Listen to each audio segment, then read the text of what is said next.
Shut up. Shut the fuck up, okay? Just roll the window down, you bitch. I don't know what you... What? Just said I was hot. Can you pull over at the next exit? I need to use the restroom. There is not a restroom for you for 4 states, nigga. Will you just shut the fuck up so we can get where we're going?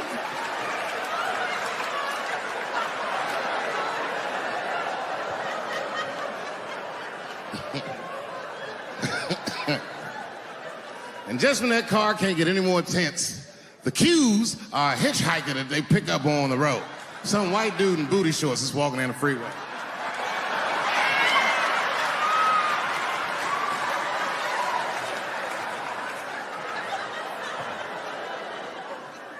The G's see him. That guy might be one of us. Hey, are you okay? You need some help? And he come over there with them booty shorts leaning on the window. Hey, what's going on, fellas? Lady? Whatever pronoun makes you feel comfortable in the back.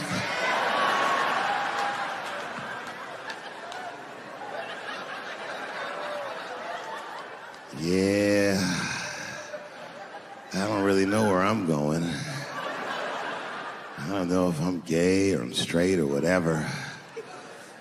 All I know for sure is that I really want to get in this car.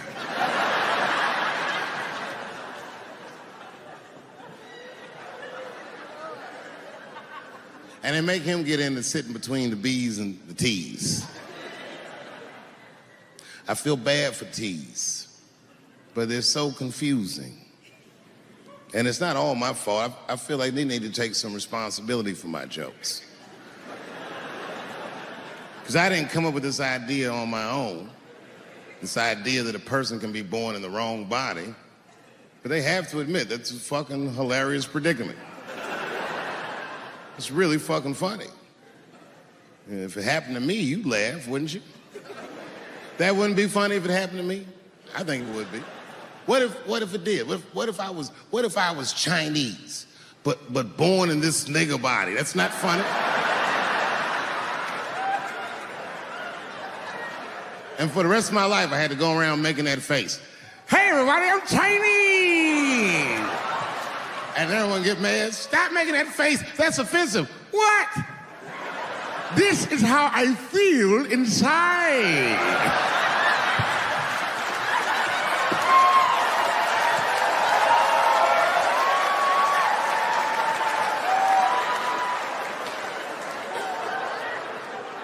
It's hard not to write these jokes. It's hard not to think about. Even when I watch sports, I be thinking about, like think about, okay, say LeBron James changed his gender.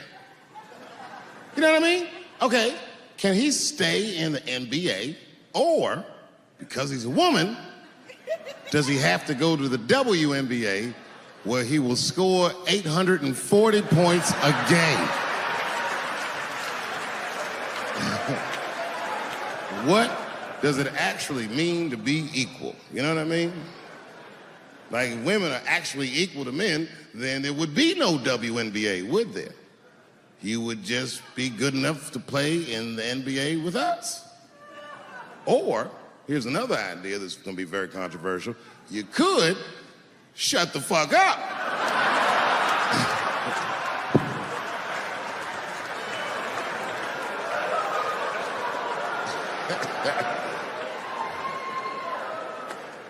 I'm sorry, ladies, I got a fucking Me Too headache. Y'all is killing me right now. It's really fucking tough to watch what's going on. You know, ladies, I said it in my last special, and I got in a lot of trouble for this. I told you were right. But the way you're going about it is not going to work. But I'm biased. I said it. Louis C.K. was a very good friend of mine before he died in that terrible masturbation accident.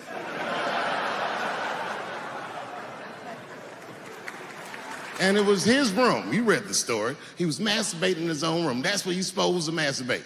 And then he said, hey, everybody, I'm gonna pull my dick out. Nobody ran for the door or nothing like that. They all just kind of hung out like, I wonder if this guy's serious.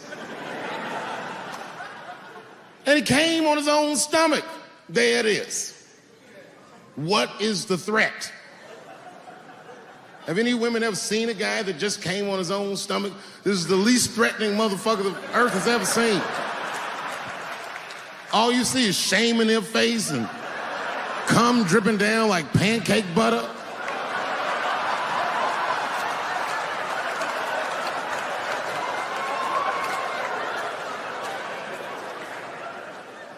He didn't do anything that you can call the police for. I dare to try. Call the police on him. Hello, police? Yes, I am on the other line with comedian Louis C.K., and I think that he is masturbating while I'm on the phone.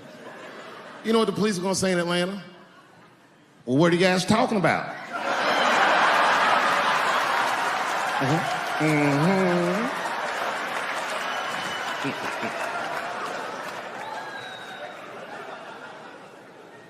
They ruined this nigga's life, and now he's coming back playing comedy clubs, and they acting like if he's able to do that, that's gonna hurt women. What the fuck is your agenda, ladies? Is sexism dead? No, in fact, the opposite happened. I said it was gonna get worse, and they said I was tone deaf.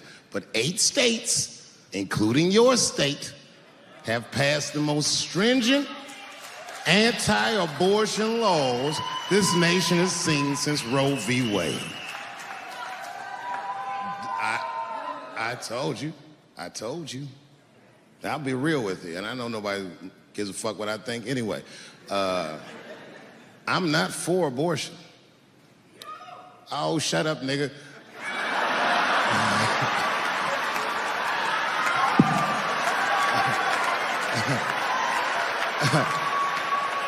I'm not for it, but I'm not against it either. It all depends on who I get pregnant.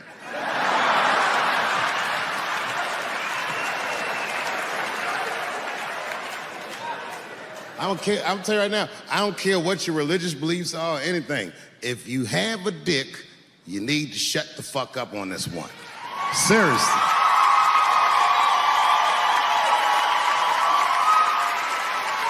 This is theirs. The right to choose is their unequivocal right. Not only do I believe they have the right to choose, I believe that they shouldn't have to consult anybody except for a physician about how they exercise that right. Gentlemen, that is fair. And ladies, to be fair to us, I also believe if you decide to have the baby, a man should not have to pay.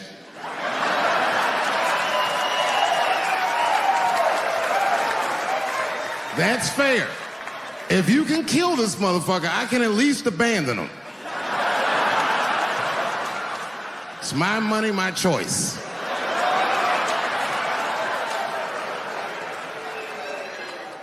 And if I'm wrong, then perhaps we're wrong. Figure that shit out for yourselves.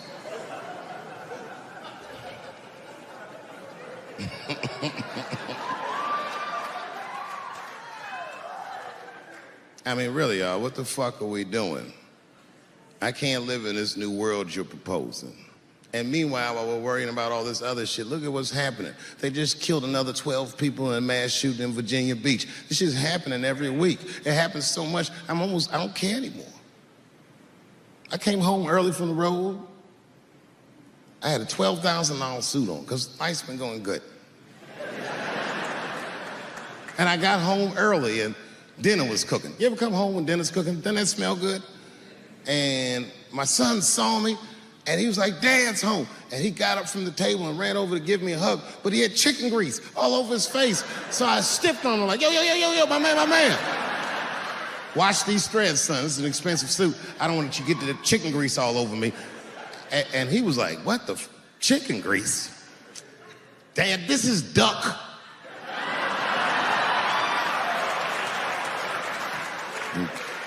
A tear came out of my eyes. I never dreamt I'd do so well in life that I'd raise a nigga with duck grease all over his face.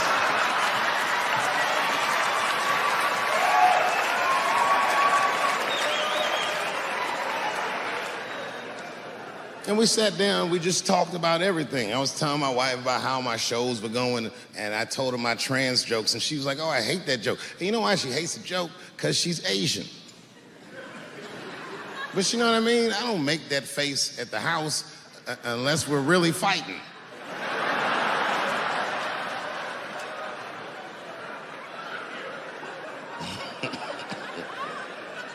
And me and her, like, we weren't arguing, but you know what I mean? She was just like, you need to stop doing that. And then I tried to change the subject. I go, how is school going, boys? And my sons tell me, well, we didn't have school today, technically. I'm like, well, what's going on? And he said, well, there was like a school shooting drill.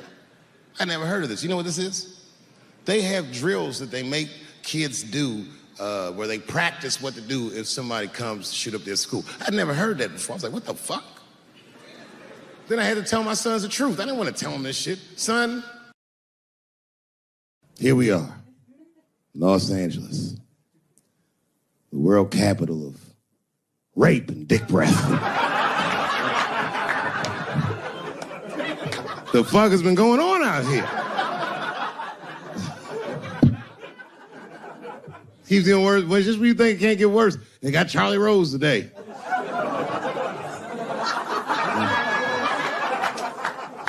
It's gonna be a quiet morning on the news tomorrow. Charlie Rose, who's next? Captain Kangaroo. Everybody is raping like hotcakes. I, for one, am starting to get worried.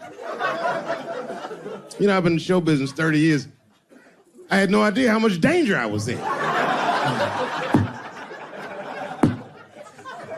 It's really some scary shit.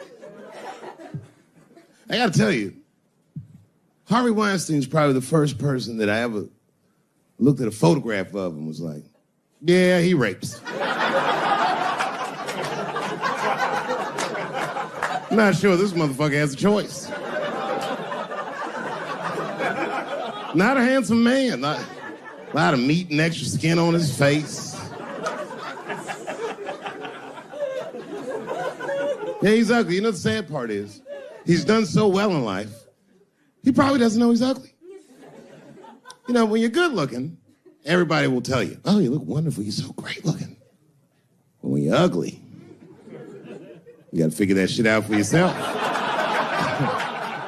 It's a lot of putting clues together through the years. Why am I not getting in the club? I got all the right shit on.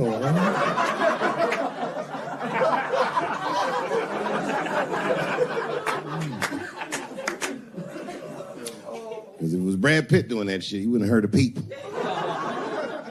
The girl would just come back down like, I got the part.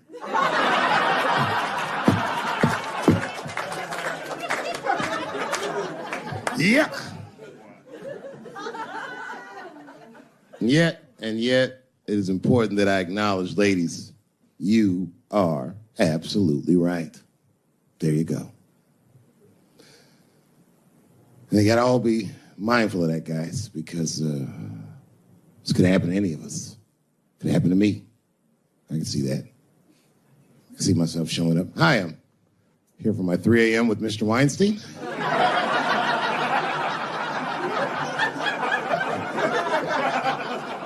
Hey, Harvey, I got your text. I'm here to talk about the script. Seems like it's going to be hard to read in candlelight, but I guess I could try.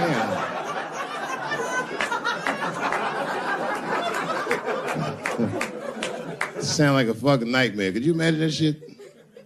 Could you imagine if you was in a business meeting and a motherfucker pulled their dick out? In the middle of the meeting, I'd be like, yo, my man, this is the most unprofessional shit I've ever seen in all my days. Just let me finish, Dave Chappelle. I'll put you in all 3 Lord of the Rings.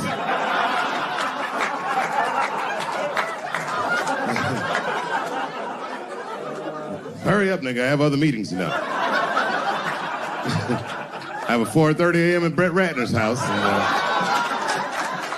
And, I believe it's wardrobe fitting.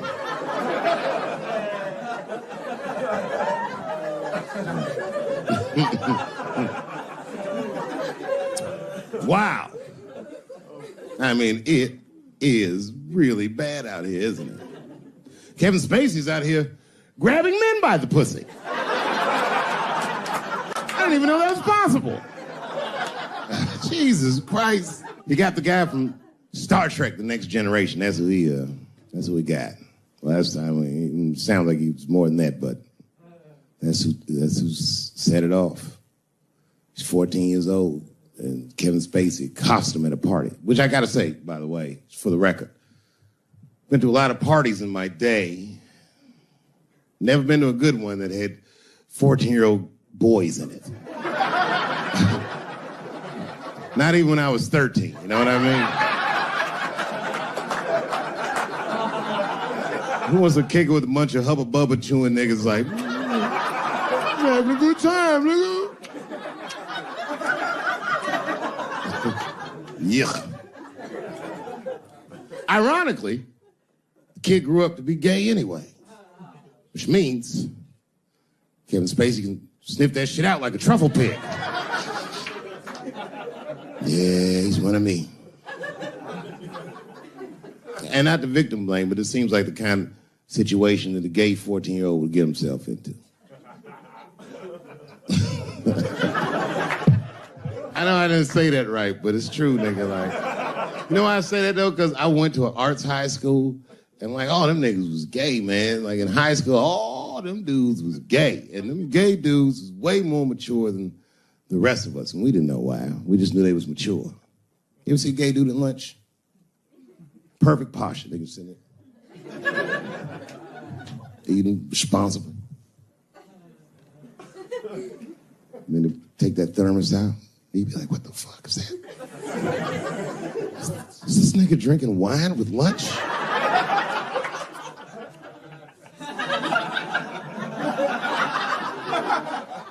We didn't know what it was. Because we were young boys, we were just trying to figure out who we were. And we didn't realize these gay dudes was fighting to be who they knew they already were. Some impressive shit. They were fearless, the gay kids. Fucking fearless. I've never seen a scared gay dude in my life. What kind of man has no fear? You could be tied up in a hostage situation with a gay dude. Them niggas would still be like, I'm thirsty.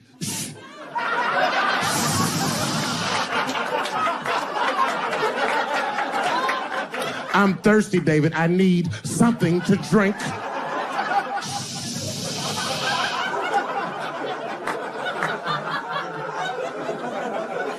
Well, then shoot me. I would rather die of a bullet than dehydration, nigga. I am thirsty. I need some water.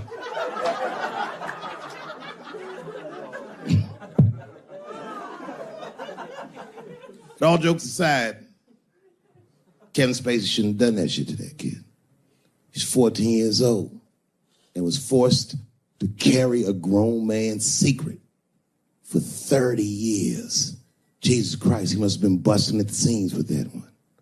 The saddest part is, if he were able to carry that secret for 6 more months, I would get to know how House of Cards ends.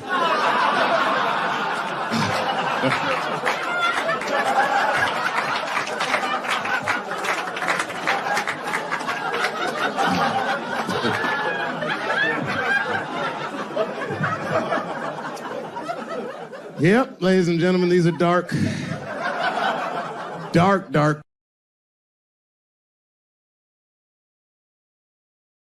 times.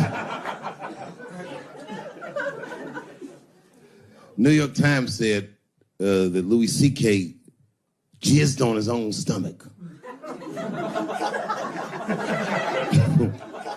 You know, I've busted a lot of nuts in my day. None of them were newsworthy.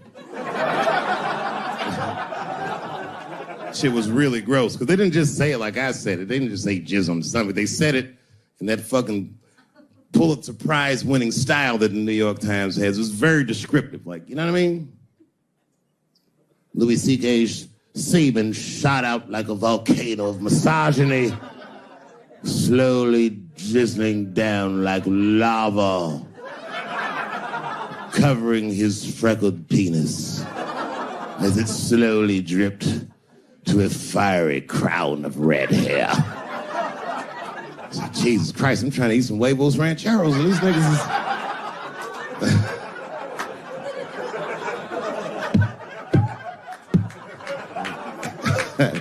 And you know, the tough part, being a comedian, knowing the motherfuckers, everybody comes up to me like, did you know? Did you know what Louis was doing? No, bitch, I did not know. The fuck you think we talk about at the comedy club? Hey, nigga, how was the weekend? Great, man. I was just jerking off in faces and coming on my own stomach, having a good time. You know how this business is. No, I didn't know. They act like we sit around like Grease. Tell me more, tell me more. Dixie put up a fight. Dun, dun, dun, dun, dun, dun, dun, dun, dun, dun. Sorry, I don't know the choreography, but you get the point. You get the point. She was intense. But Louis was like the turning point. I mean, you know, all these allegations are terrible. Louis was the only... I shouldn't say this, but fuck it. His allegation was the only one that made me, like, laugh. I mean, if you think about it, because all his friends is reading it, and he's jerking off, and he's surprising people. He's surprising me.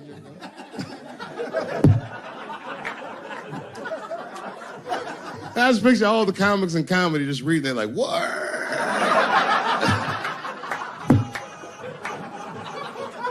It's terrible. I know it's terrible. I'm sorry, ladies. You're right. You are right.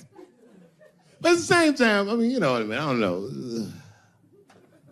Jesus Christ, they took everything from Louis. I was like, I don't know, it might be disproportionate. I can't tell. I can't tell. This is like where it's hard to be a man. One lady said, Louis C.K. masturbating in front of me ruined my comedy dreams. Word.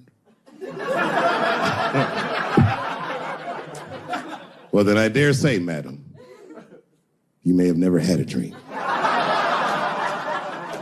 Come on, man, that's a brittle spirit. That is a brittle-ass spirit, nigga. That shit is too much. It's a grown-ass woman. You know what this shit is like? It's like COINTELPRO. You know what that is?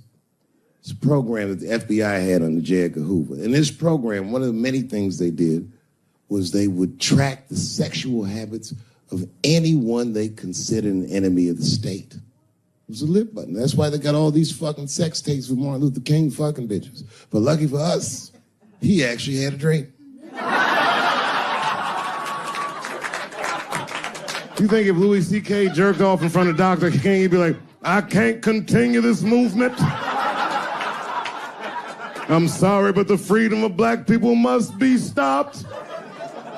I didn't know this nigga was gonna pull his dick out and jerk off like this. I just thought we were gonna get a couple of drinks and chill. Show business is just harder than that. Them women sounded like, I hate to say it, y'all, it sounded weak. I know it sounds fucked up, I'm not supposed to say that, but one of these ladies was like, Louis C.K. was masturbating while I was on the phone with him. Bitch, you don't know how to hang up a phone?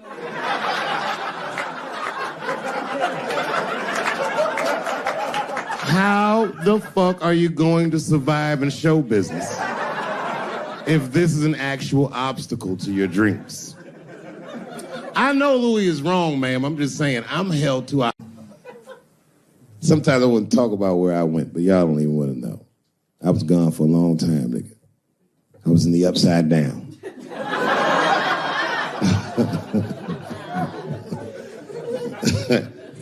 Scary being a white dude now, isn't it? A little bit, no? Well, you're not gonna get me too. But you know what I mean. It's funny for black dudes to see white people go through this because this is how it always is for us. All my heroes is either murdered by the government or registered sex offenders.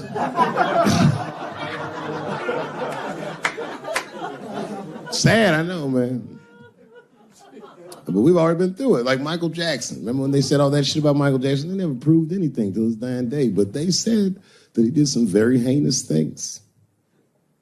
And one time I watched a documentary about it. They were talking about all the shit Michael Jackson allegedly did. And as they were saying all these allegations, they started showing pictures of his home, the Neverland Ranch. You ever seen Michael Jackson's house on television? Well, the short of it is, there's a lot of things for kids to do with that place.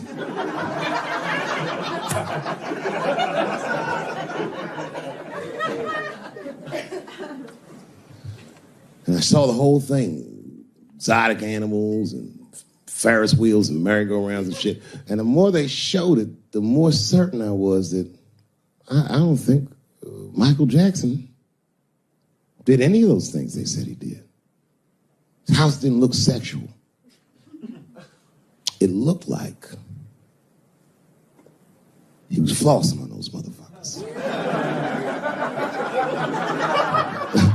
It didn't look like he was trying to fuck kids. It looked like he's just trying to impress them. Like, this nigga's Jay-Z for kids. Like, he just walking through his house. This is my cotton candy machine. It makes 3 tons of cotton candy a day. You know, all the cotton candy you want. This closet is filled with nothing but custom-made karate slippers. Isn't that cool? Shall I have my monkey bring us more cupcakes? Hey guys, let's watch a movie. What movie do you want to see? Home Alone. Oh, no, don't touch the DVD player. Macaulay Culkin's here, he can act it out. Come on, Macaulay. Act out Home Alone for my guests. And them kids was like, man, you are all right, mister. This is fantastic, man. We had you all wrong. All wrong? What? I don't understand. What do you mean? Huh? Oh, well, you know, man, we thought it was going to be the usual. Like, you're going to have us come over and give us some wine cooler and, you know, suck our dicks. What? Suck your dick? You faggot-ass kids. Nobody trying to suck your dick, nigga. I was trying to show you a better life. Bubbles, get these kids the fuck out of my house. You're just like everyone else.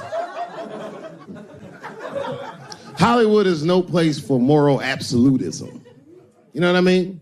We must never forget that R. Kelly peed on a 15-year-old girl. And he also wrote, I Believe I Can Fly. Same guy, same lifetime. If I showed you that video of him peeing on that girl and scored it to I Believe I Can Fly, he'd be torn. I used to think that I could not go on. You would know how to feel. If I can see it.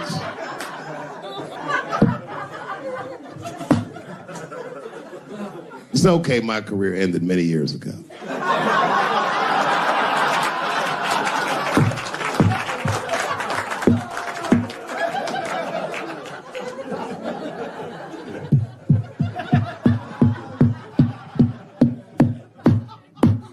Order. No, I'm terrible. I'm sorry, everybody. I'm sorry. You want to know what happened to me? Yeah. New York Times. New York Times said that Louis C.K. jizzed on his own stomach. You know, I've busted a lot of nuts in my day. None of them were newsworthy. Shit was really gross, because they didn't just say it like I said it. They didn't just say jizz on the stomach. They said it in that fucking Pulitzer Prize-winning style that the New York Times has. It was very descriptive, like, you know what I mean? Louis C.K.'s semen shot out like a volcano of misogyny, slowly drizzling down like lava, covering his freckled penis as it slowly dripped to a fiery crown of red hair. So, Jesus Christ, I'm trying to eat some huevos rancheros, and these niggas is...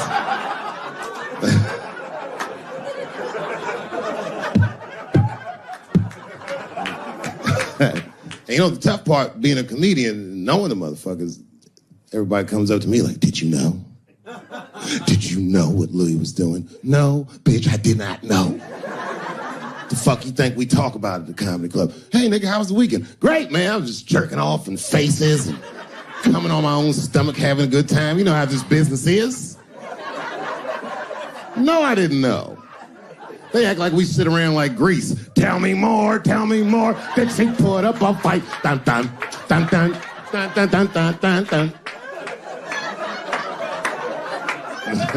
Sorry, I don't know the choreography, but you get the point. You get the point.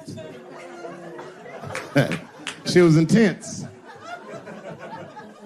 But Louis was like the turning point. I mean, all these allegations are terrible. Louis was the only... I shouldn't say this, but fuck it.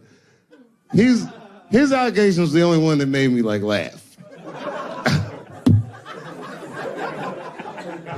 I mean, if you think about it... Because all his friends is reading it, and he's jerking off, and he's surprising people. He's surprising me.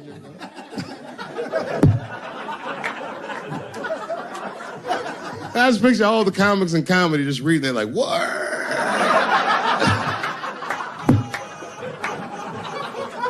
It's terrible. I know it's terrible. I'm sorry, ladies. You're right. You are right. But at the same time, I mean, you know what I mean? I don't know. Jesus Christ, they took everything from Louis. I was like, I don't know, it might be disproportionate.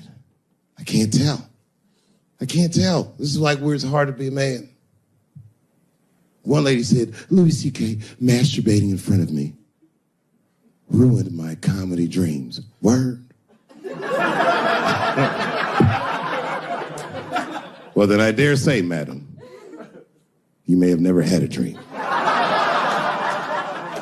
Come on, man, that's a brittle spirit. That is a brittle-ass spirit, nigga. That shit is too much. This is a grown-ass woman. You know what this shit is like? It's like COINTELPRO. You know what that is? It's a program that the FBI had under J. Edgar Hoover. In this program, one of the many things they did was they would track the sexual habits of anyone they considered an enemy of the state. It was a lit button. That's why they got all these fucking sex tapes with Martin Luther King fucking bitches. But lucky for us, he actually had a dream. You think if Louis C.K. jerked off in front of Dr. King, he'd be like, I can't continue this movement. I'm sorry, but the freedom of black people must be stopped. I didn't know this nigga was gonna pull his dick out and jerk off like this. I just thought we were gonna get a couple of drinks and chill. Show business is just harder than that. Them women sounding like, I hate to say it, y'all, they sounding weak. I know it sounds fucked up, I'm not supposed to say that, but one of these ladies was like, Louis C.K. was masturbating while I was on the phone with him. Bitch, you don't know how to hang up a phone?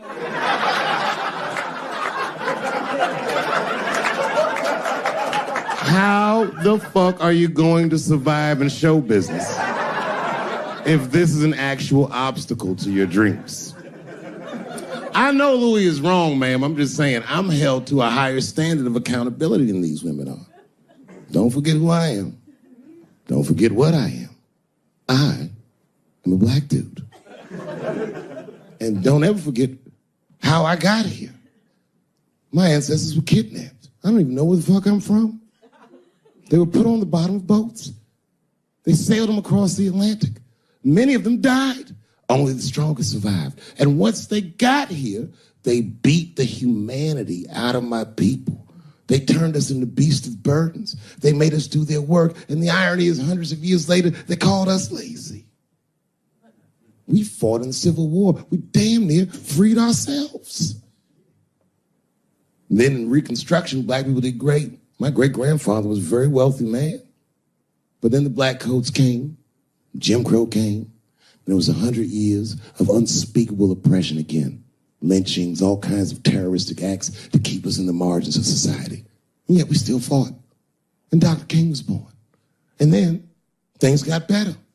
20 years after Dr. King was assassinated, Michael Jackson was moonwalking on television. Something, something, something. Barack Obama.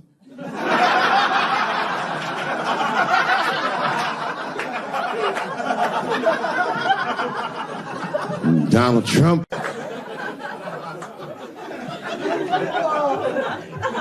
And I didn't even know it was happening, but I guess I became like a feminist in the last 3 weeks because I can't watch porn the same. Like I watch it sometimes, but I can't click on these motherfucking thumbnails, not with those titles. Guy crams young girl in the ass with hard rod. Oh, I can't click on that. Come on, nigga, give me something I can click on. Dude gets sucked off by a midget. Little person, I say to myself.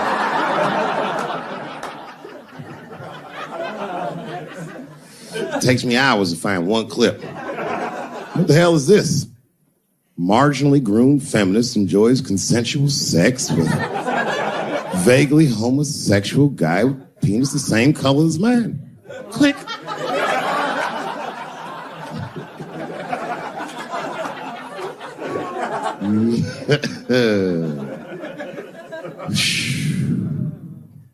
You notice a lot of black dudes haven't been getting me too. I don't want to jinx myself. You know why though? Obviously black women go through the same thing, right? The reason is because black women from slavery won't tell on us.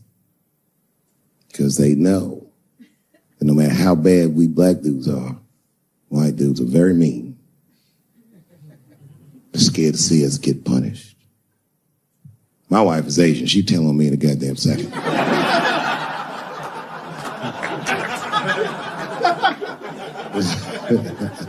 Ain't no fucking up in the Chappelle household. And the wildest shit about it is I live in Trump country. I live amongst the tiki torch whites, poor white people. And I'm rich. If it's ever pitchfork time, nigga, I'm in a lot of trouble. And nobody in my family believes me. I be trying to tell the kids, man, we gotta run these drills. They're like, we don't want to run your stupid drills. Too bad, son, you have to. Tiki torch whites come upside, what are you guys supposed to do? Come on, Dad, what are you guys supposed to do? Oh, squint our eyes and stand next to Mom. That's right.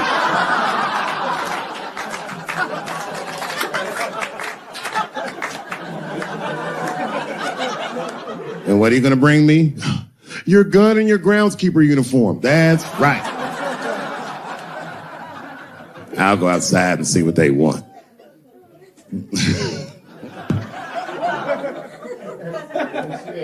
It is wild, bro. Where you from, man? Where you from? New York. You from, what, Manhattan? Brooklyn. You are from Brooklyn, aren't you? You look like you can rob somebody with a hammer.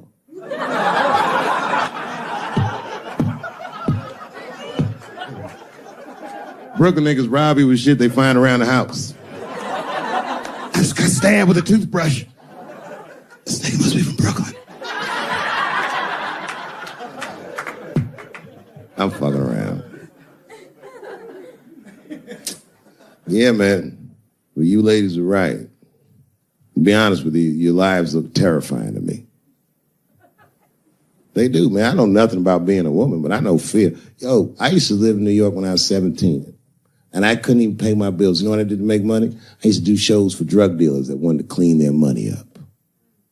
One time I did a real good set, and these motherfuckers called me in the back room. They gave me $25,000 in cash. I was probably 18, 19 years old. I was scared. I thanked them profusely. I put that money in my backpack. I jumped on the subway and started heading towards Brooklyn at 1 o'clock in the morning. Never been that terrified in my life. Because I never in my life had something that somebody else would want. I thought to myself, Jesus Christ, if motherfuckers knew how much money I had in this backpack, they'd kill me for it. Then I thought, holy shit. What if I had a pussy on me all the time?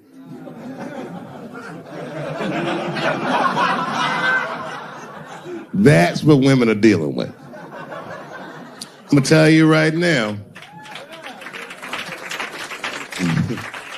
It's real talk. If them same drug dealers gave me a pussy and said, put this in your backpack and take it to Brooklyn, I'd be like, nigga, I can't accept this.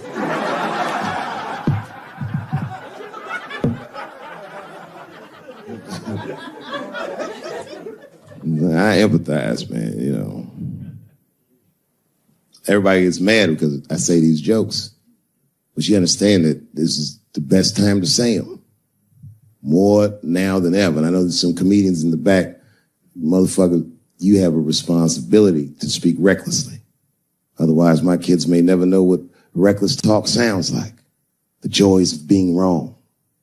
I didn't come here to be right. Just came here to fuck around. It's hot in here suddenly, isn't it? I wonder where that heat came from. I wonder what happened to me. Where did I go for 12 years if I wasn't raped?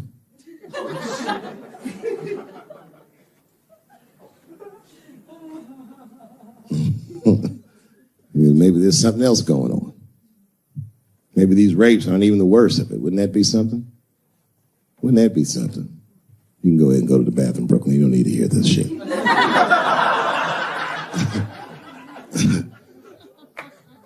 You see that motherfucker right there? He's under an enormous amount of pressure. He is. Just being big and black with that hairdo, nigga, motherfucker's a suspect for everything. Except white collar crime.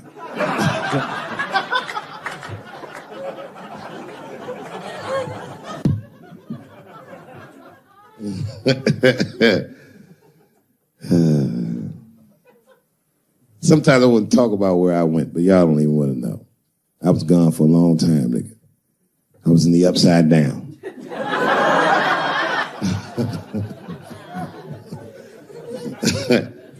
Scary being a white dude now, isn't it? A little bit, no? Well, you're not going to get me too. But you know what I mean? It's funny for a black dude to see white people go through this because this is how it always is for us. All my heroes is either murdered by the government or registered sex offenders.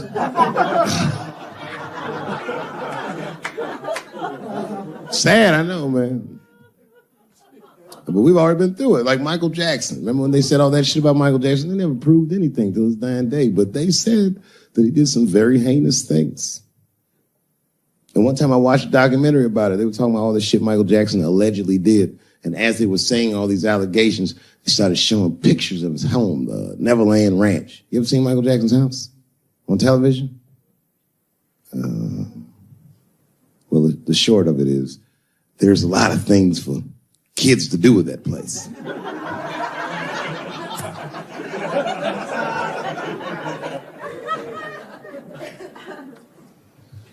And I saw the whole thing, exotic animals and Ferris wheels and merry-go-rounds and shit. And the more they showed it, the more certain I was that I don't think Michael Jackson did any of those things they said he did. His house didn't look sexual.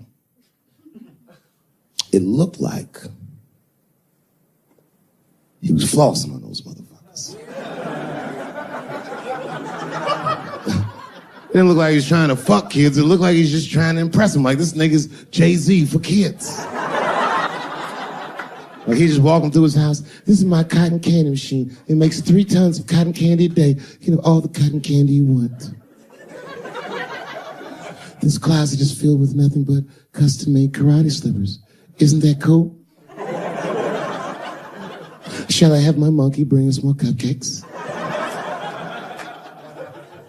Hey guys, let's watch a movie.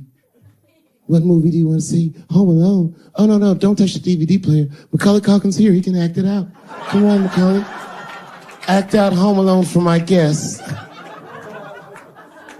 And them kids was like, man, you are all right, mister. This is fantastic, man. We had you all wrong. All wrong? What? I don't understand. What do you mean?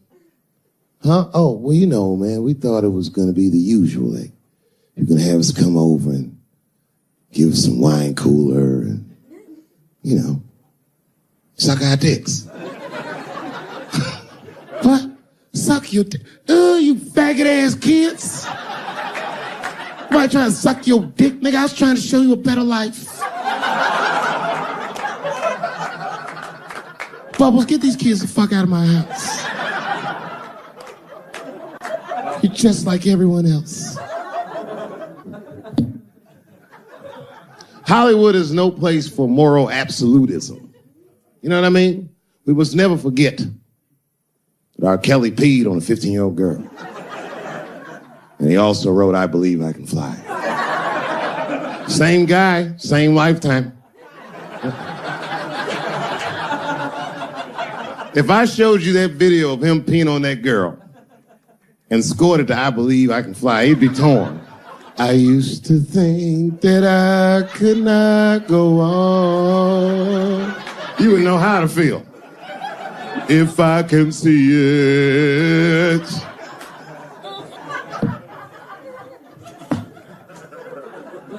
It's okay, my career ended many years ago.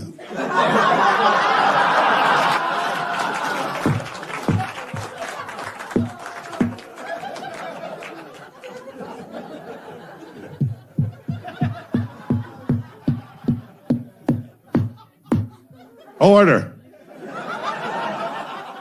No, I'm terrible. I'm sorry, everybody. I'm sorry. But if I grew my hair out, you would think you was at a fucking Cat Williams concert. My shit is beautiful. But motherfuckers are just taking it too far. I don't know why or how everybody got this goddamn sensitive. You know who hates me the most? The transgender community. Yo, yeah, these motherfuckers. I mean, I didn't realize how bad it was. These motherfuckers, I was really mad about that last Netflix special.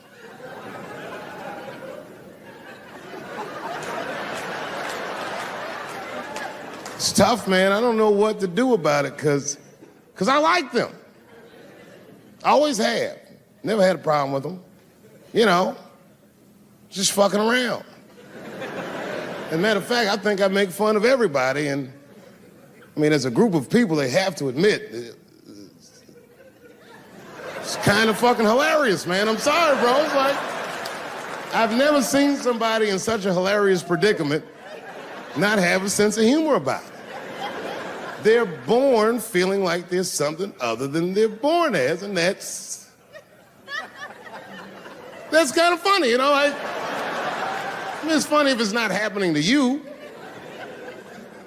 It's like that white black bitch that's in the news all the time. Rachel Dolezal. She always says that. She's a white woman, but then she dressed up like a nigga and shot her way up to the very top of blackness. And I always wanted to meet her just so I could understand. I just wanted to like have dinner with her so I could just look in her eyes and call her a nigger to her face. The fuck is that bitch talking about? I identify black. That is trans talk, lady. Stop biting. Stop biting. There's a big difference between her and a trans. The difference between her and a trans is I believe transgenders. I don't understand them either, but I know they mean what they say. Them niggas cut their dicks off. That's all the proof I need. I've never seen somebody just throw their dick away. Don't need it.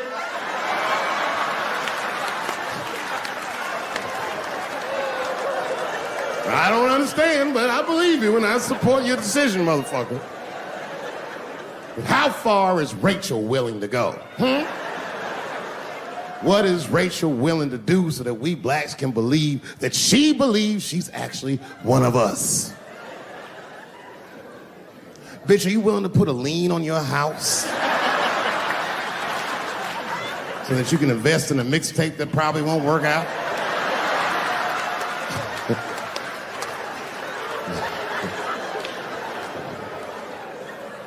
She didn't even change her name. Didn't even change her name. Her name is Rachel. I can't believe in that name. If you want my support, you're gonna have to change your name to the blackest shit I've ever heard. Bitch, you're gonna have to change your name to Draymond Green. I don't know a blacker name than that. That shit is black on paper. If you type Draymond Green into Airbnb, that shit will log off automatically.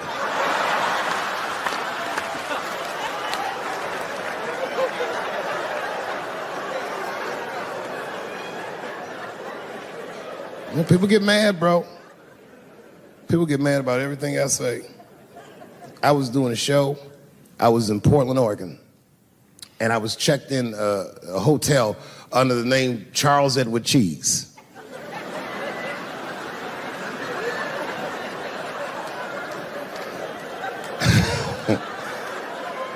I came back to my room late at night,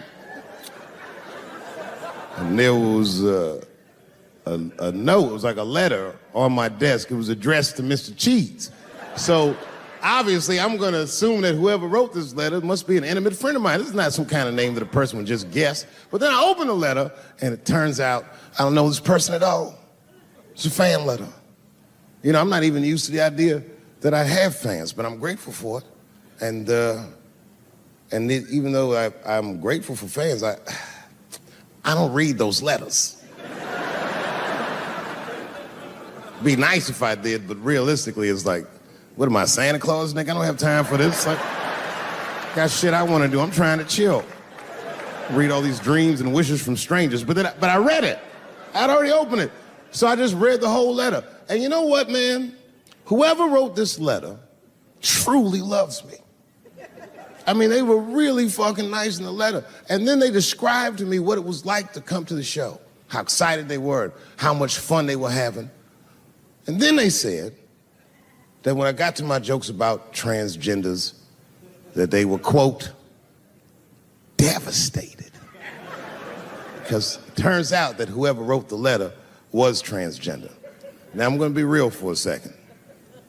As a policy, you got to understand, I never feel bad about anything I say up here.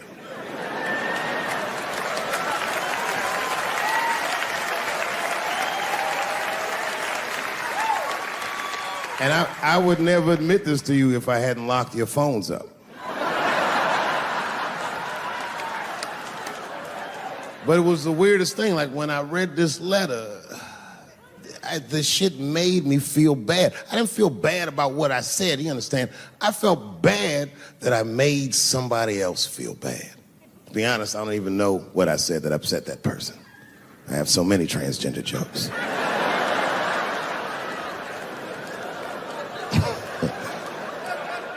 But I feel like it was probably this joke I'm about to tell you right now. And it's not even that bad of a joke. It's a true joke. I mean, it's not true, but I had read in the paper that Caitlyn Jenner was contemplating posing nude in an upcoming issue of Sports Illustrated. And I know it's not politically correct to say these things, so I just figured, fuck it, I'll say it for everybody else. Yuck.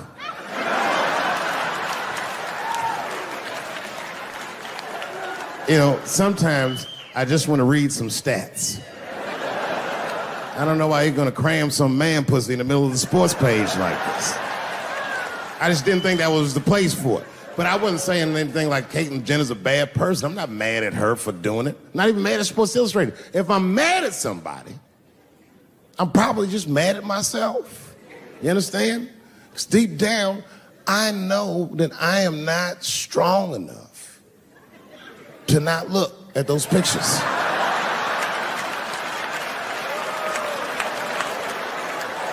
And I don't think I'm ready to see what she's trying to show me. So Caitlyn, goddamn it, if you go through with this thing, bitch, you better go hard or go home. I want you to go all the way. Hustler style. Do you know what hustler style means, miss? That means spread the lips.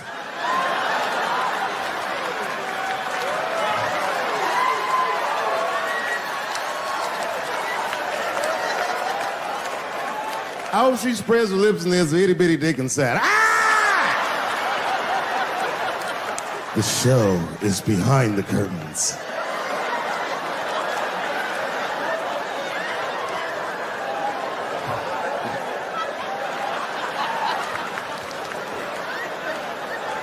I don't know what I said that upset that person.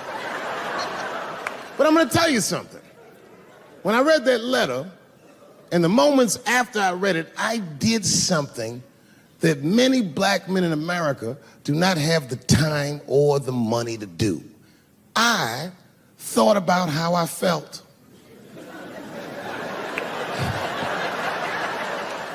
Asked myself a very basic question that I don't think I ever directly contemplated. I said, man, Dave, if you're writing all these jokes, do you have a problem with transgender people?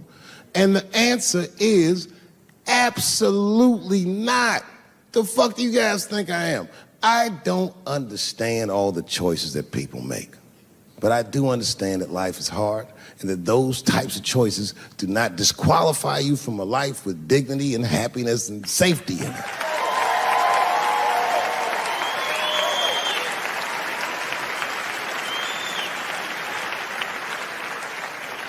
But if I'm honest,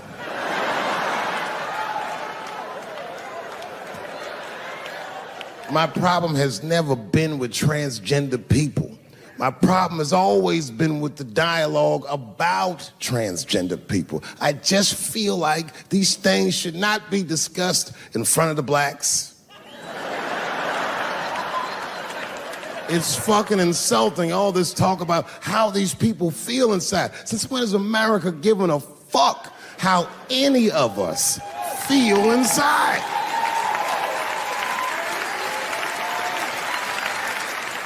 And I cannot shake this awful suspicion that the only reason everybody is talking about transgenders is because white men want to do it. That's right. I just said that. If it was just women that felt that way, or black dudes and Mexican dudes being like, hey, y'all, we feel like girls inside, they'd be like, shut up, nigger. No one asked you how you felt. Come on, everybody, we have strawberries to pick. It reeks of white privilege. You never asked yourself why it was easier for Bruce Jenner to change his gender than it was for Cassius Clay to change his fucking name?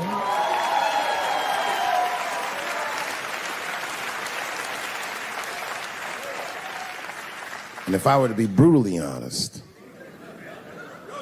the only reason I ever been mad at the transgender community is because I was at a club in LA and danced with one of these niggas for 6 songs straight. I had no idea. And then the lights came up and I saw them knuckles. I said, oh no! And everybody was laughing at me, how world star. I said, why didn't you say anything? And then I heard that sultry voice. I didn't say anything, Dave Chappelle, because I was having a wonderful time. And I wasn't sure how you'd feel about it. I said, you knew how I'd feel. And she said, I'm going home. I don't want any trouble from you. I said, home? It's only 2 songs left. I mean, we might as well finish the night. And we ended up having breakfast. It's too dangerous, man. You know, all last year, I was touring with arguably one of the greatest, if not the greatest, living comedian, Chris Rock. Me and him toured all year last year. And right before that tour started, Chris was involved in what we blacks might even consider a goddamn 9/11. Chris got slapped in the face at the Oscars by Will Smith, which was one of the craziest things I'd ever seen. In fact, if you watch it live on television like I did, when it happened, I thought it was fake. I did, and I wasn't sure, so you know what I did? I waited, because unlike you, I know Chris. I waited like 30, 40 minutes, as long as it would take him to get to another party. And I called him on FaceTime, and he picked up. As soon as he picked up, he said, you was the only nigga I'd answer the phone for. Apparently, Obama and Oprah, everybody had called this nigga to see if everything was all right.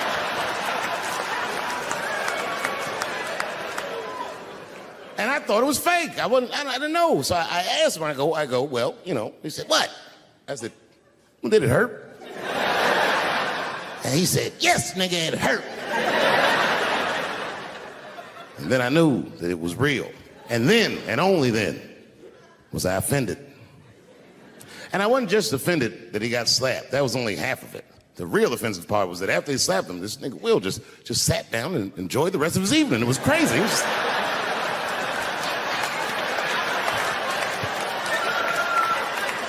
The fuck is this?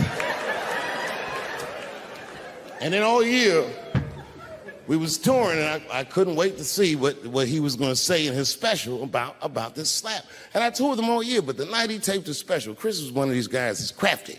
You never know what he's going to say until he really says it. So I went to see him tape his special. He taped it right up the street in Baltimore. Now, you guys are from D.C., so you know about Baltimore. We all know that through the years, D.C. has been through some very, very tough times. Sadly, Baltimore is still in a very tough time. Not everybody in the world really can understand the depth of Baltimore. Baltimore is so desperate that Tupac and his mother moved from Baltimore to Oakland for a better life.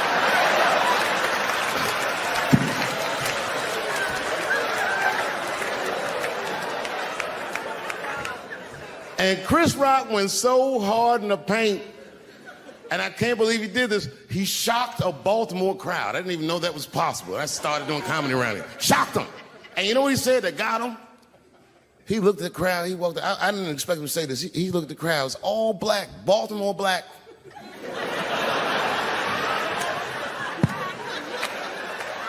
Even if you rich and black in Baltimore, you know them niggas is traumatized about something. And Chris shocked him, and this is what he said. He went to that crowd. He said, I refuse to be a victim. And the crowd said, oh. And I was backstage looking like, nigga, watch the tape.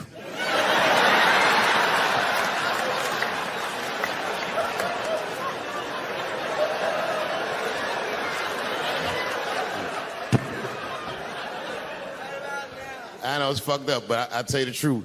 You know, everything's funny. Everything's funny till it happens to you. 3 months, a mere 3 months after that terrible attack that Chris Rock endured,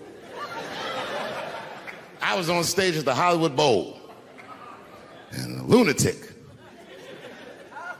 jumped out of the crowd and attacked me. Now, I gotta tell you, if it happens to you, you don't even know what the fuck is happening. It was like slow motion. I just looked over. I don't know this nigga. And I just looked and said, oh my God, I'm being attacked.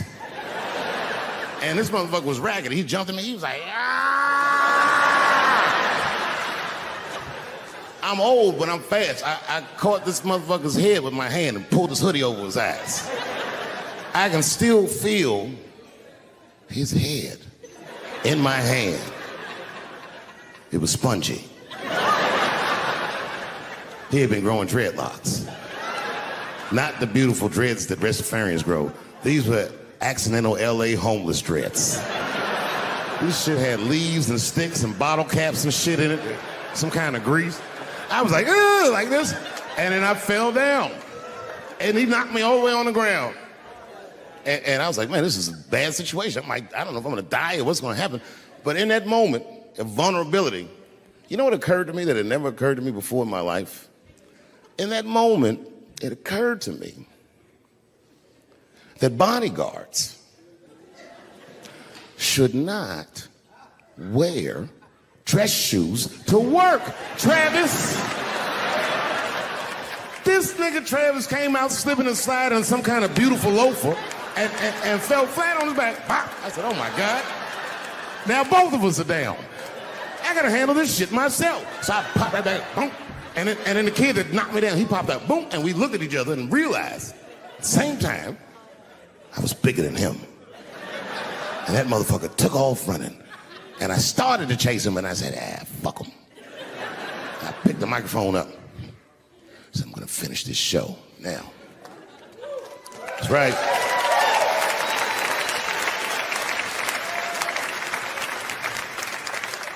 For 3 months before that, I'd been making fun of Chris Rock. And people would ask me all the time.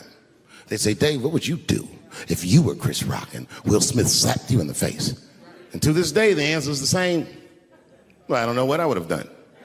I've never been in a situation that extreme. But I do know now what Will Smith would not have done. And that is enjoy the rest of his evening. Man, listen. We gave that kid a good wall. We was whooping his ass. Not we, I mean, I was on stage trying to think of a joke to tell, but they was beating this nigga up right behind me. Everybody could see it. Everybody could see it. And I'm sitting up there trying to think of what to say. And I'm tongue-tied. Me, of all people, can't think of anything to say. Look at my karma. Just that moment. Of all the people in the world, Chris Rock walks from backstage, walks up to me in front of 20,000 people, grabs the mic out of my hands and looks at the crowd and goes, "Was that Will Smith?" Man, motherfuckers fell out of their chairs laughing. I was standing there looking stupid. I was fucking furious, because I'm thinking in my mind, nigga, this is my attack. You got attacked 3 months ago. Now you have jokes. So I snatched the mic back from Chris and tried to get one off, but my shit did not go good at all. I didn't know what to say. I was just like, it was a trans man. And the crowd was like, boo. It's LA, we like trans people, boo. I know, I felt so bad. I felt so bad. But I know why I did it. You'd have to be there to understand, but man, when that guy tackled me, it was like it's like a movie or something. You gotta picture this. Picture a famous person you like. Every famous person you could imagine was at that show. It was like the biggest night that Hollywood had ever seen. And when that guy tackled me, he cleared the bleachers. I had to watch the tape afterwards to know this happened, but as soon as he tackled me, Jamie Foxx was the first motherfucker that jumped out of the crowd. He was wearing a white cowboy hat like he knew this shit was gonna happen to him. Never seen this nigga in a cowboy hat before. And Jamie started chasing that motherfucker around like any given Sunday. And that kid was fast as shit, was juking and shaking, and it broke Jamie's ankles, and he just kept running. And then Jon Stewart from The Daily Show ran from backstage and jumped at this motherfucker like Super Jew. He was like, ah! And the kid seen Jon coming, so he jumped back, and Jon went flying that way. And this kid was fast, and then he turned around. He sees the emergency exit. He starts running for the emergency exit. Just before he got to the door, motherfucking Puff Daddy from Bad Boy Records jumped in front of the door. That nigga was like,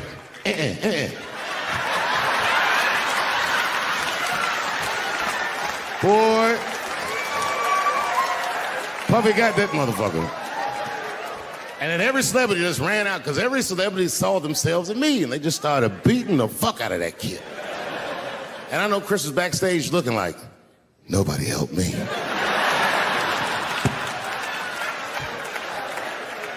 Everybody hates Chris.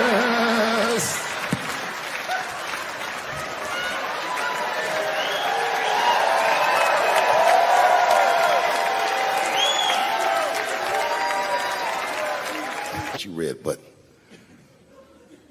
the kid, while we was beating on him, reached in his waistband, pulled out a .22 caliber pistol. That shit was mayhem.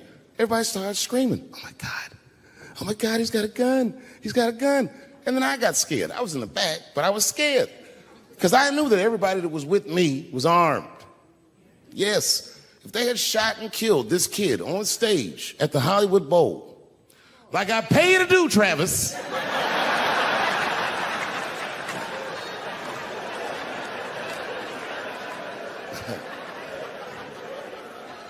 but Travis G'd up. Travis wrestled the gun out of the kid's hand, and then he took it like this and tried to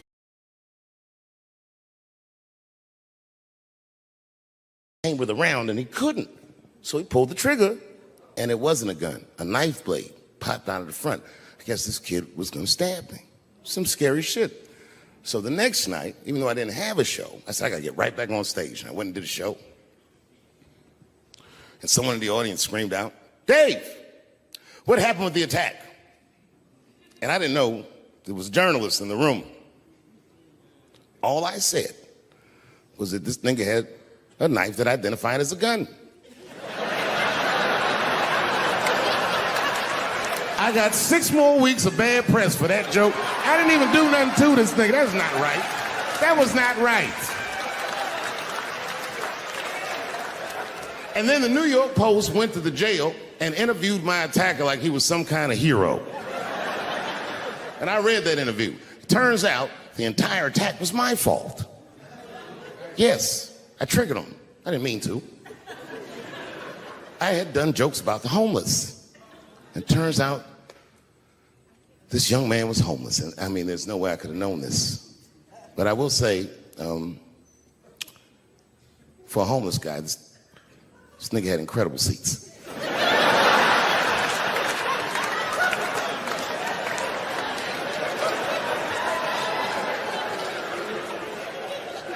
Oh, and they said I triggered him because I had done LBGTQ jokes, and it turns out this fella was a B. That was the headline in the article. It said, Dave Chappelle's alleged attacker is bisexual. I said, alleged attacker? This motherfucker definitely attacked me. I'll show you the tape. He's allegedly bisexual. I'm gonna need to see him suck somebody's dick before I believe the rest of this article.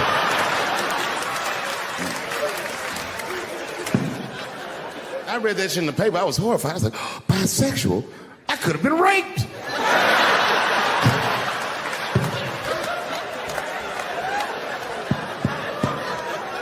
I mean, you can be honest. Does it feel strange? Are you worried at all? Give me your money, motherfucker. I'm just fucking around. This guy got ice in his veins. He didn't even buckle. You know, like many black men my age, the first time I voted was 8 years ago. Right. I saw Obama on TV and said, oh, I'm voting for this nigga. I remember the day I voted for Obama. I voted in Ohio, and my vote matters in Ohio. Ohio is a battleground state, but when I pulled up to the polls, all the soldiers were in line. There were so many black people in that goddamn line, I didn't even know it was the polls. I thought it was a check cashing place.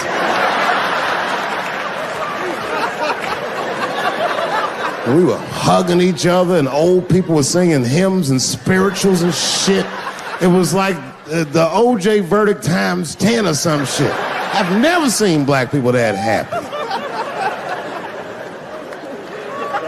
8 years later, I'm pulling up to the polls again. This time I'm driving a brand new Porsche because the Obama years were very good to me.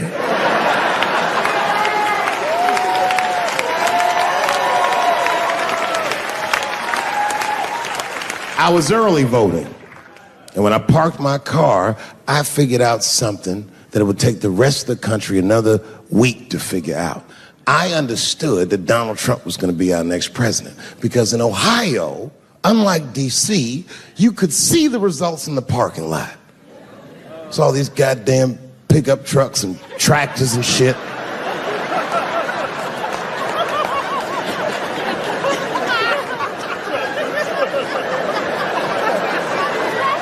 And then I walked up and I saw a long, long line of dusty white people.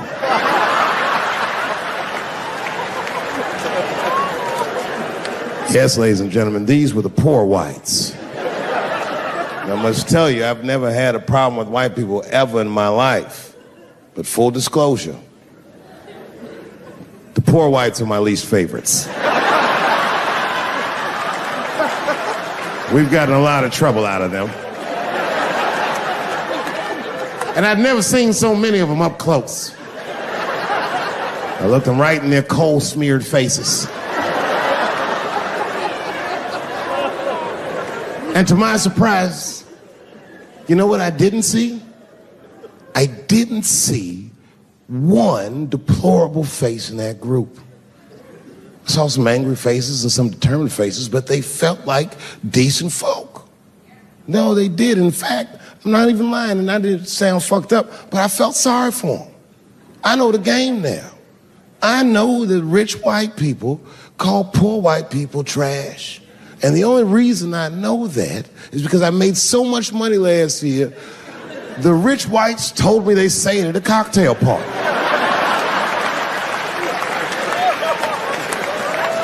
And I'm not with that shit. And I stood with them in line like all of us Americans are required to do in a democracy. Nobody skips the line to vote. And I listened to them. I listened to them say naive, poor white people things.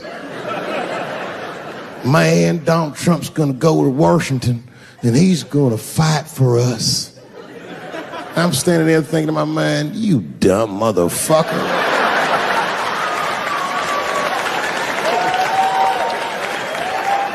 You are poor. He's fighting for me.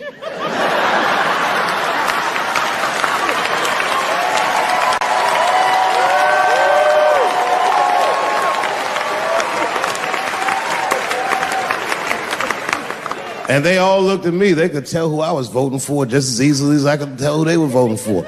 But do you guys know what we all had in common? Not one of us, not a single one of us, looked like we felt good about what we had to do in that booth. We were just doing our goddamn duty. Yes, I voted for Hillary Clinton. Of course I did.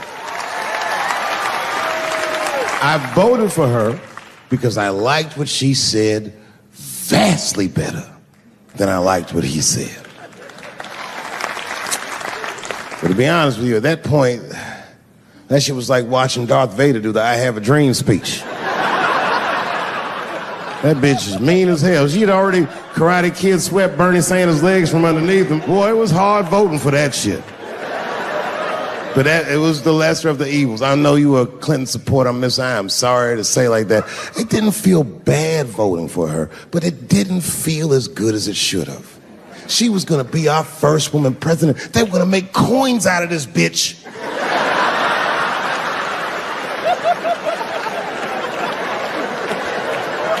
And somehow she just missed the dunk. Of course she should have beat him. Of course she should have beat him. You know what voting for her felt like? It was bittersweet. It felt like I was lucky enough to eat Halle Berry's pussy.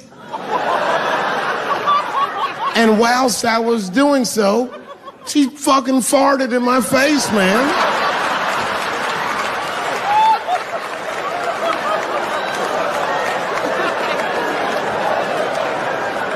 You understand, I'd still do it. But boy, I wish she didn't fart in this great nation's face. I voted that day, and then that same day I flew to New York City. I had work. That night I was in a comedy club in New York, and I said to an audience almost exactly what I just said to you. And I didn't know that there was a journalist in the room. And this journalist wrote an article. The headline of the article said, Dave Chappelle is an avid Donald Trump supporter. Yeah, I had no idea the paper said that. And you know how I found out? My wife called me from Ohio the next morning in a goddamn panic. David, what the fuck is going on in New York? I said, I'm being good, but what have you heard?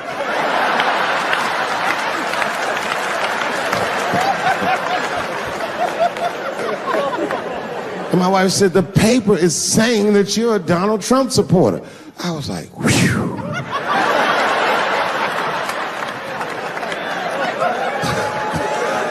I said, don't worry about that shit, baby. Nobody in their right mind would believe that. And she said, no, David, people believe it. And then she started reading the comments to me.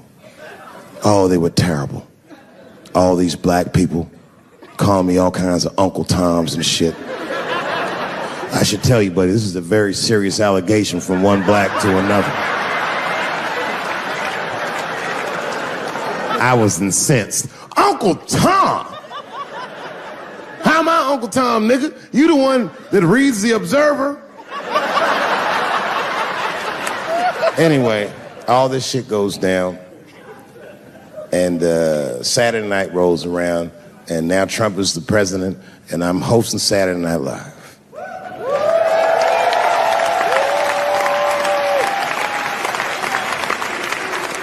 And I didn't really like prepare my monologue. I just kind of winged it. And at the end of the monologue, I don't even remember what I said. I said something like, fuck it, like we're historically disenfranchised and we're going to give him, something about we're going to give him a chance if he gives us a chance. I don't know what I said, but whatever I said.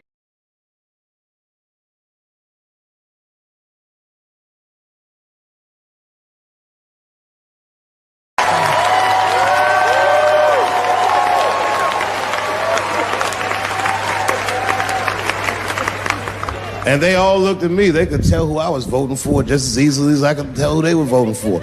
But do you guys know what we all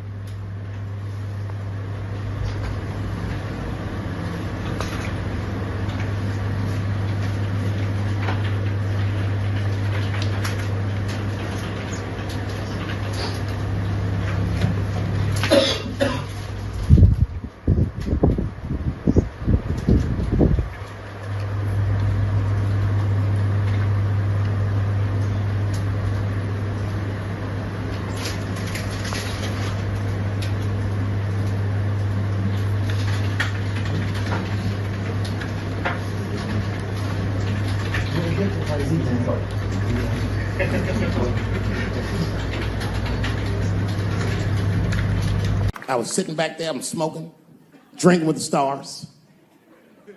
And then 2 Hollywood movie producers came over right to me.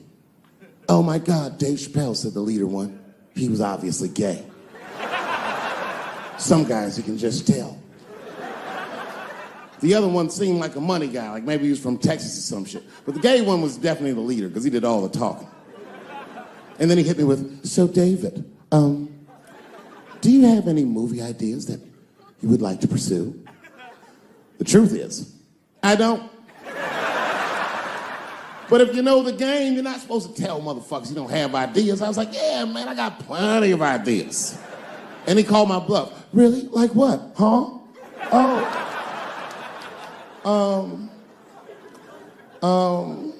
And then I just started making up shit that I thought maybe he'd like to see. I said, I have a superhero idea. He goes, really?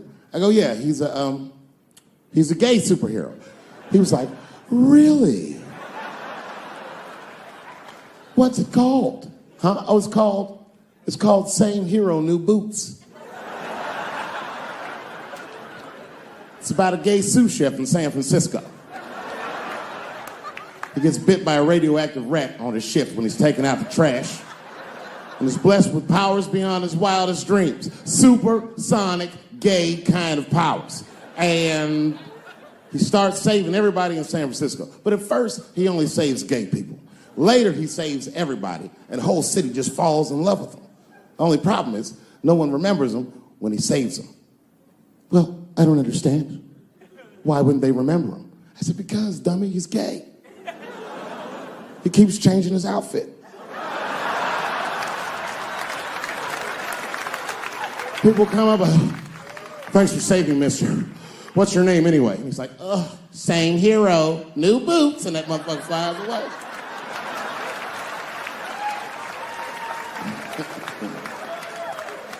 He's like, I like it a lot. The Texan didn't like that shit at all. He was upset.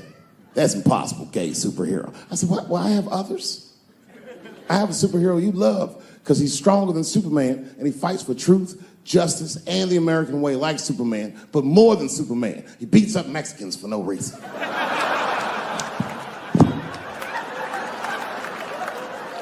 The Texan's like, you got my attention. I was like, man, this motherfucker is so strong, he can fly and do all this great shit. Only problem with this guy is he can't even activate his powers unless he touches a woman's vagina. Not a long touch, just a couple of pats.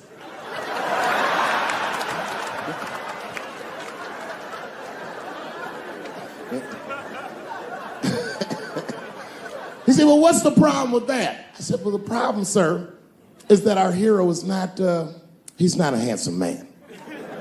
And he's often short on cash. So whenever trouble breaks out, he has to run around the city and convince women to let him pat their vaginas. Please, miss, that building's on fire. Can I pat your vagina quickly? People are dying, but he can't tell them exactly why. Ugh, get away, you're gross. Please, miss, people are dying. Just a couple of pats. Ugh, gross, get away.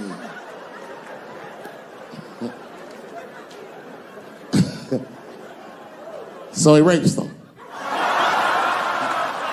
I know. That's the dilemma for the audience. Because he rapes, but he saves a lot of lives. And he saves way more than he rapes, and he only rapes to save. But he does rape. I didn't realize it, but the whole green room was looking at us. All the celebrities were disgusted. Oh. That guy from Texas was like, here's my card, call me on Monday. That worked out. The second time I met O.J. Simpson.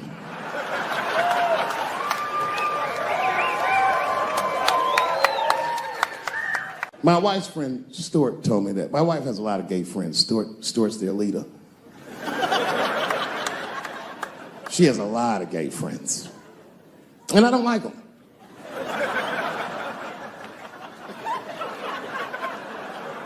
Not because they're gay, I'm just judging them on the merits of their character. They're just not nice dudes. They're fucking rude house guests. They're sitting on my couch, giggling with my wife, eating my motherfucking macaroons. And I come in, they act like the party's over. Hey, Stuart, what's going on? This guy talks to me the way a cat would speak if a cat could talk. Hi, David.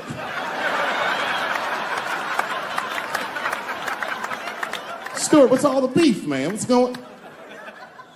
He always wants to have some kind of gay political argument. The last one was about a petition in federal court to take the words husband and wife out of the law. I said, well, why would you want those words out the law? He said, because it discriminates against same-sex couples. I was like, niggas, please save me the semantics. Just trust me, take your chips and get the fuck out of the casino. You're about to crap out.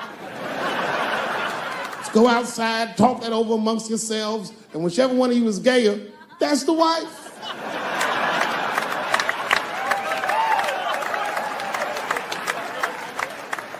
No, Stuart didn't like that. Stuart educates me about this movement, you know what I mean? I didn't even know shit about it. He told me it's called LBGTQ.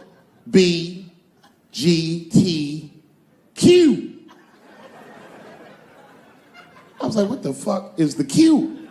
Does that even make sense, Q? Turns out Q was like the vowels. That shit is sometimes Y. It's for gay dudes that don't really know they're gay. You know what I mean? Like prison fags who are like, well, I'm not gay, nigga. I'm just sucking these dicks to pass the time. I'm not G, I'm Q. Ugh.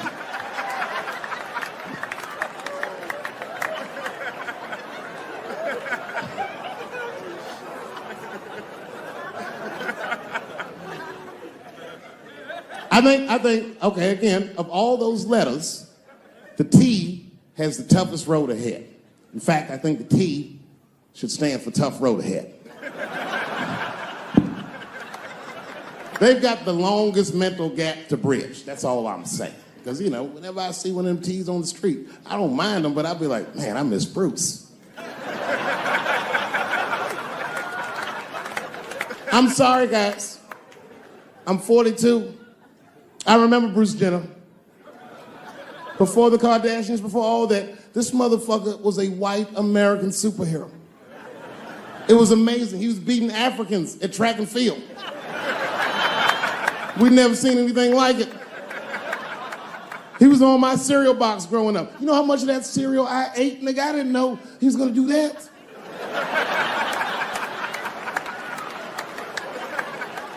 I knew before you guys knew.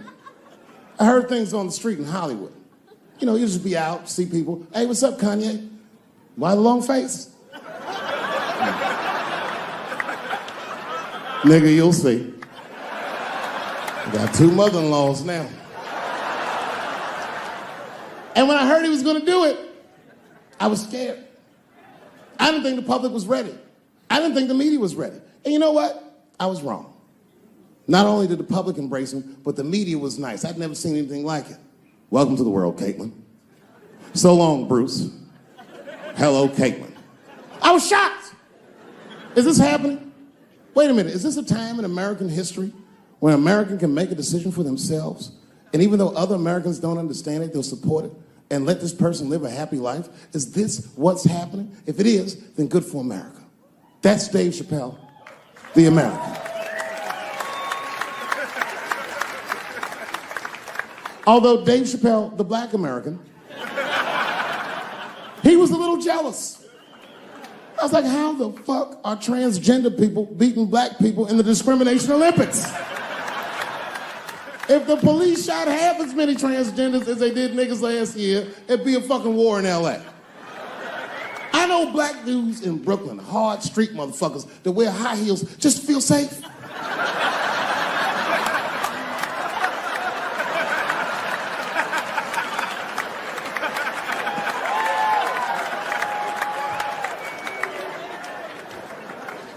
Transgenders are gangsters. I used to do business with a transgender in Hollywood. Man, everybody would be scared of her in the boardroom. She'd walk in there, newly minted woman, high heels, purse. Wouldn't say anything to us, just walk around the conference table looking mean as shit.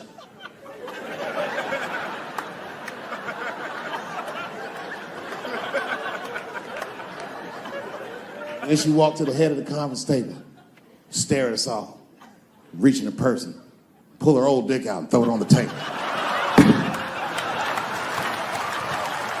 Let's talk business, gentlemen. Ah!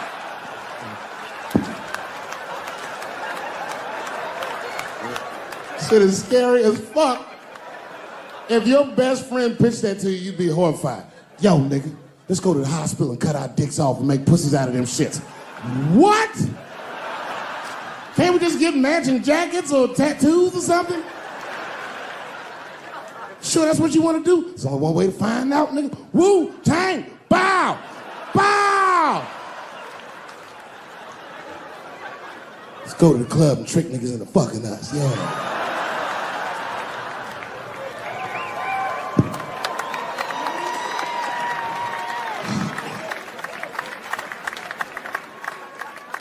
I'm one of the lucky ones. It doesn't work out that well for everybody. I saw that videotape of that lady that got beat up in LA in the traffic. You see that shit on rush hour traffic? They beat a black woman's ass. This woman didn't even do anything wrong. It's fucked up. It was so fucked up it didn't even go to court. The city of LA just gave that woman $1.5 million for her pain and suffering.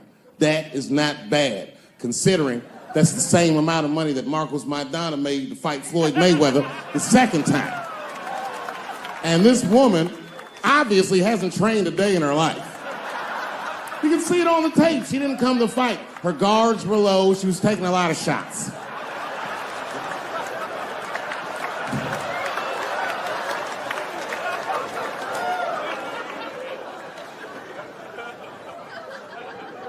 Everybody's mad at police now. I watched that. You see that shit on Netflix? The making a murderer?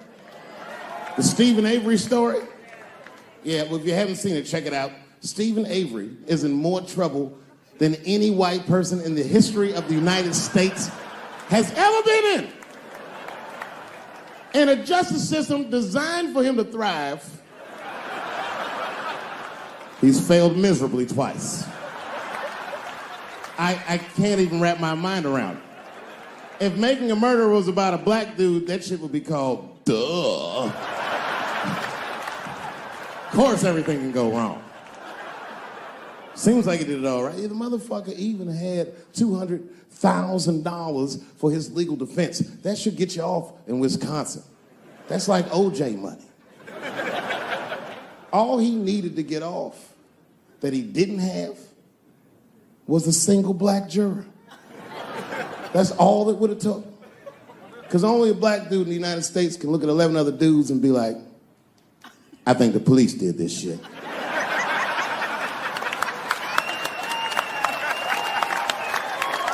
He's fucked up in the game. That's how OJ got off. I've been watching that new OJ show. I can't get enough of that shit. Doesn't it bring back good memories? But I forgot how like just how polarizing that OJ case was. And you know, I've met OJ Simpson on 4 different occasions in my life. And before the end of the show, I will tell you about each of those occasions.